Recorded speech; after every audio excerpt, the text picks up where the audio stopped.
इसमें कोई दो राय नहीं है कि इस समाज के पास में जिसका नेतृत्व हम कर रहे हैं, उस समाज के पास में अभी पेट भरने के लिए भी लाले पड़े हुए हैं। तो संगठन की तो बात बाद की बात है, लेकिन हम अपनी सफलता इसमें मानते हैं कि हमने कम से कम इस रूप में ले आए कि आज आप जैसे मीडिया के साथी जो इस प्रश्न को कर रहे हैं कि उनके साथ बराबरी क्यों नहीं है। एक घोड़े को जिसको चने का दाना खिलाया जा रहा है और एक घोड़े को घास भी नसीब नहीं हो रही है, तो ऐसी स्थिति में दोनों की तुलना करना तो बेईमानी है। लेकिन हम अपने आप में जो है कामयाब महसूस कर रहे हैं और आने वाले समय में जैसे जैसे इस समाज के अंदर जागरूकता बढ़ेगी, ये संगठन बहुत मजबूती के साथ होगा, दूसरों का पतन शुरू होगा, हमारा जो है पुनर्जागरण। वो बाबा साहब पर हमला करते थे, समाज पर हमला करते थे। उन तमाम चीज़ों को दुरुस्त करने के लिए, हमलाओं को रोकने के लिए, समाज की रक्षा सुरक्षा के लिए बाबा साहब डॉक्टर अंबेडकर के साथ में महार बटालियन के रिटायर्ड ऑफिसर्स थे, उन्होंने ये बीड़ा लिया और वहीं से समता सेंधिल का नाम, उसका जन्म हुआ समता सेंधिल के रूप में।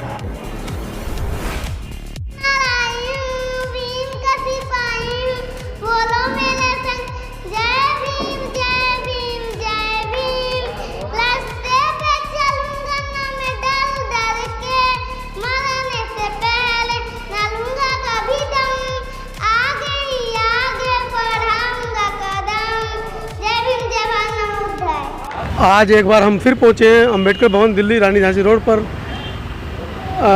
बाबा साहब द्वारा समता सैनिक दल को स्थापित जब किया गया तो उसकी याद में हर वर्ष आज ही के दिन समता सैनिक दल का स्थापना दिवस मनाया जाता है।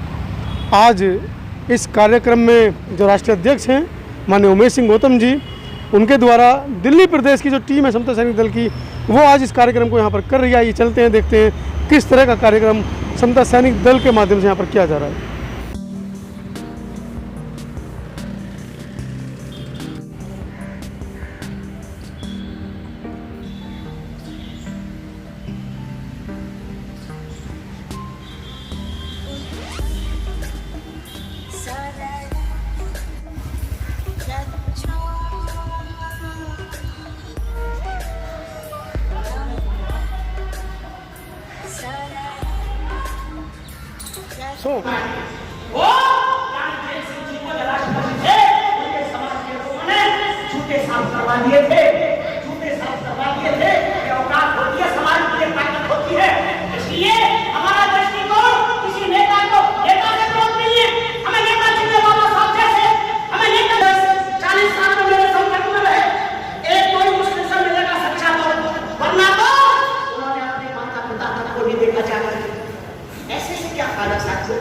इसलिए मेरा निवेदन होगा आप तमाम साथी शांति प्रिय दर्शक, क्योंकि ये कार्यक्रम रचनात्मक है, इसमें हेल्पलाइन बिल्कुल नई बात सुनने हो गया, इसमें बहुजन जो रोजगार योजना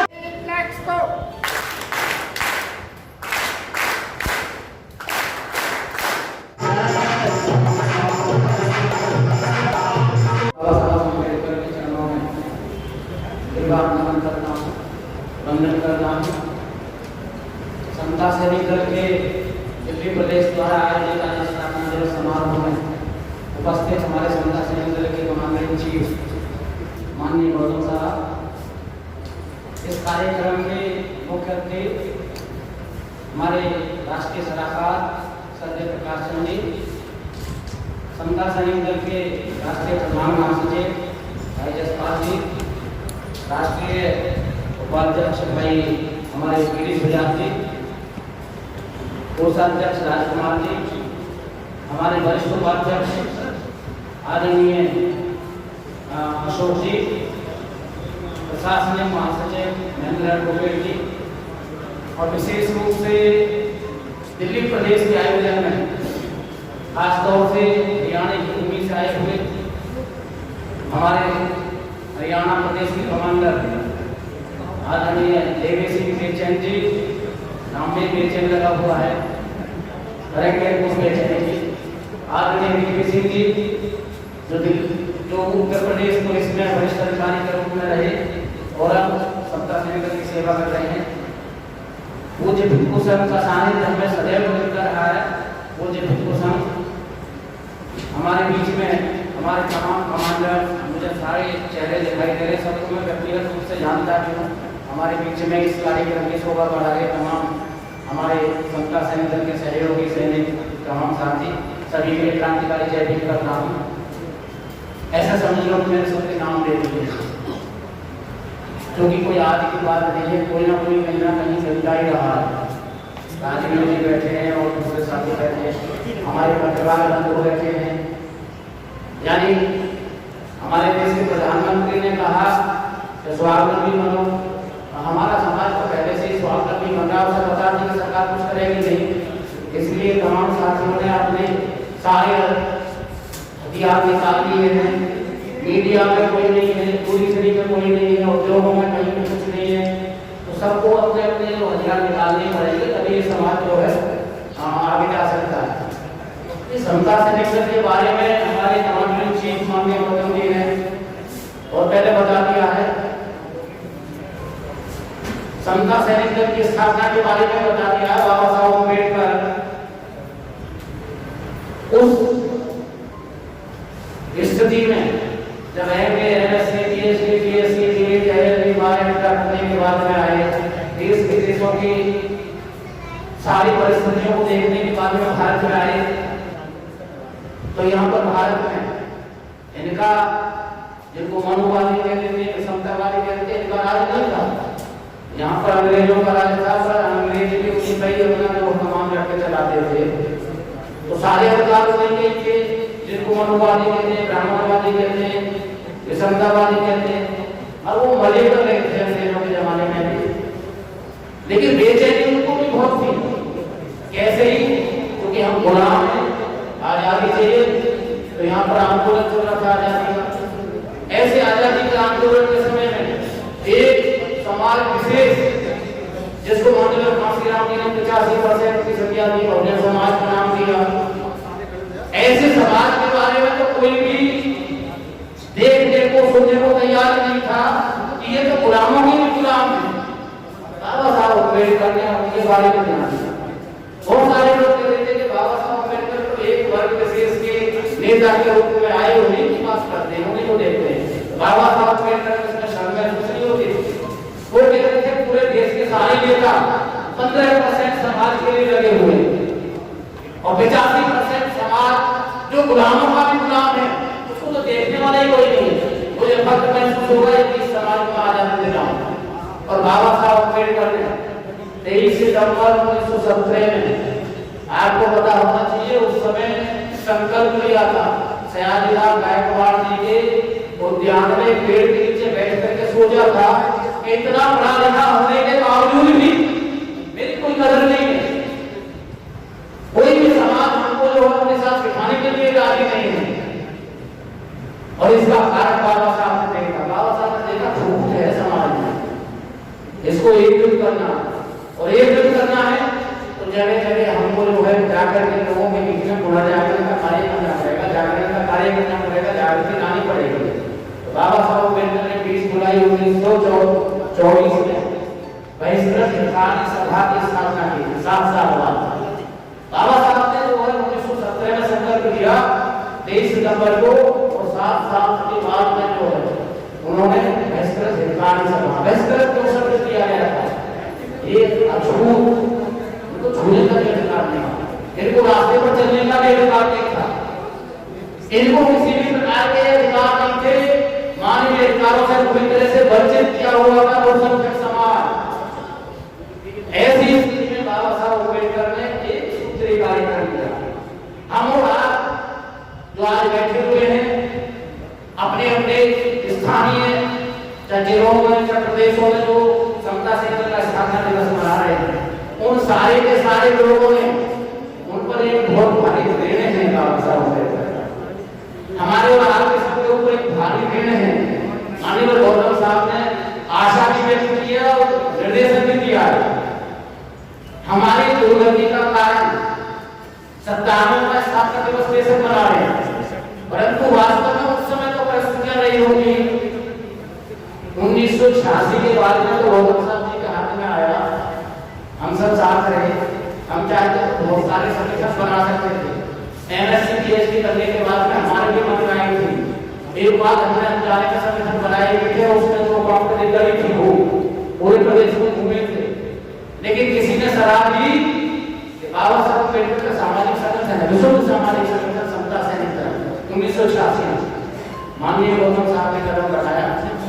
पंडित दीवानंद जी और अपने साथ स्वरूप जी, सुंदरलाल जी, ऐसे सारे लोग जो भी माइंड गए थे। बाद में हमारे कांसीराम जी के सहयोगी माइंड वाले सारे लोग साथ में आए, बहुत शरीर और प्यार दिया। उन्होंने एक ही बात कही कि बस इससे हटना ही नहीं। बहुत सारे लोग जुड़े, बहुत सारे लोगों ने इस समाज को बेवकूफ बनाया। मुझे कहने में कोई बुराई नहीं। बहुत सारे लोग ताकत को देख करके आए और ताकत को आकर के देख करके जो उसको यूज करने की कोशिश करी, परंतु समता से तो वही नहीं। मैं विभिन्न प्रदेश के तमाम कमांडर्स को साधुवाद करना चाहता हूँ। ये वास्तव में राष्ट्रीय टीम का कोई कार्यक्रम नहीं है। इन्होंने हमको इनवाइट किया, हमने उनका भारत स्वीकार भी कर रहे हैं और उसको शुभकामनाएं की और गुलदस्ते भी भेंट किए। मैं ये कह देना चाहता हूँ कि पूरा समाज सम्मान को महसूस करेगा। जैसे विचारधारा लेकर के हम चले थे, इस समाज को एकजुट करना है। किसी ने कहा था कि जिसके पास में 5 लक्ष्य, मेरी भाषा देसी भाषा में, कि जिसके पास 5 लक्ष्य उसको कहते पंच, जिसके पास में 25 लक्ष्य उसको कहते सरपंच, और जिसके पास में 100 लक्ष्य उसके आगे ना कोई पंच ना कोई सरपंच।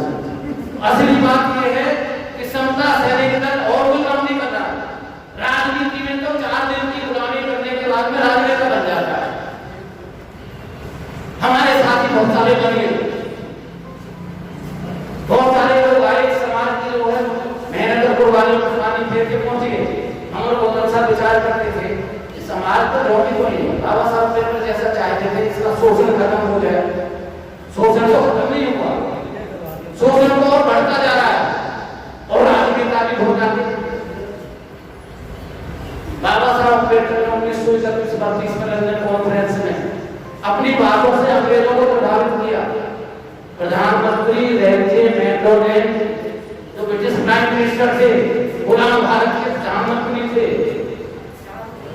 उन्होंने बाबा साहब अम्बेडकर से इत्तेफाक रखते हुए उनकी बातों से भरोसा करते हुए कहा, क्योंकि यहाँ के बेईमान लोग बाबा साहब की बात को सच्चे में पहुंचाते थे, पूरी तरह से पहुंच नहीं पाती थी। तो ब्रिटिश प्राइम मिनिस्टर ने स्वयं बाबा साहब अम्बेडकर को आमंत्रित किया कि अपने समाज के बारे में बोले। और बाबा साहब अम्बेडकर ने कहा मेरा समाज तो जिसको गुलाम जो तुम्हारे गुलामी से तंग आकर के जो है आजादी की लड़ाई कर रहे हैं, मेरा समाज तो उन गुलामों का भी गुलाम है। मुझे सबसे पहला अधिकार, मैं मानवीय अधिकारों के लिए आपके पीछे में जो है प्रस्ताव रखता हूँ। तो आपको जानकारी होनी चाहिए 17 अगस्त 1932 को कम्युनल अवार्ड के रूप में बाबा साहब अम्बेडकर के लिए लिखित में सेपरेट इलेक्ट्रॉन डबल कोड का राइट दिया गया था, जिसमें हिंदू एंड कंपनी के नेता मोहनदास करमचंद गांधी ने 24 सितंबर का ही दिन पूना पैक्ट के लिए रखा था। आपको जानकारी होनी चाहिए। बाबा साहब अम्बेडकर के यरबदा में बहुत तगड़ी सभा होने वाली थी, उसको डिस्टर्ब करने के लिए बाबा साहब 23 सितंबर के संकल्प को याद दिलाना चाहते थे। उसको डिस्टर्ब करने के लिए सारे हिंदू पार्टी को लेकर के बैठ गए थे और बाबा साहब अम्बेडकर ने बहुत दुखी मन से उस पैक्ट को स्वीकार किया था, जिस पैक्ट से समाज को कोई खास लाभ नहीं हुआ। जो नौकरी में लगे उस पैक्ट के आधार पर, पूना पैक्ट के आधार पर, वो लोग समाज को भूल करके चले गए। दुखी होकर के बाबा साहब कहना पड़ा कि पढ़े लिखे लोगों ने धोखा दे दिया। जो नेता बने वो अपने नेताओं की चमचागिरी में लग गए, कहीं कुर्सी ना खिसक जाए। तो कुल मिलाकर के सब तरह का आरक्षण बेकार चला गया। अब भी उनकी कुर्सी को बचाने के लिए हम और आप ही सड़कों पर निकल रहे हैं।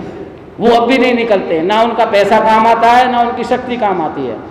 तो मैं ये कहना चाहता हूं, समता सैनिक दल के ऊपर बहुत बड़ी जिम्मेदारी है। समता सैनिक दल अपने में से प्राइम मिनिस्टर बनाए नहीं बनाए, परंतु पहले से ही कहता आया हूं मैं कि सुपर प्राइम मिनिस्टर जरूर बनाने की कोशिश कर रहा है। प्राइम मिनिस्टर समता सैनिक दल के कमांडर से पूछ करके काम करेगा, पर कब जब प्रदेशों के कमांडर सुपर चीफ मिनिस्टर बन जाएंगे।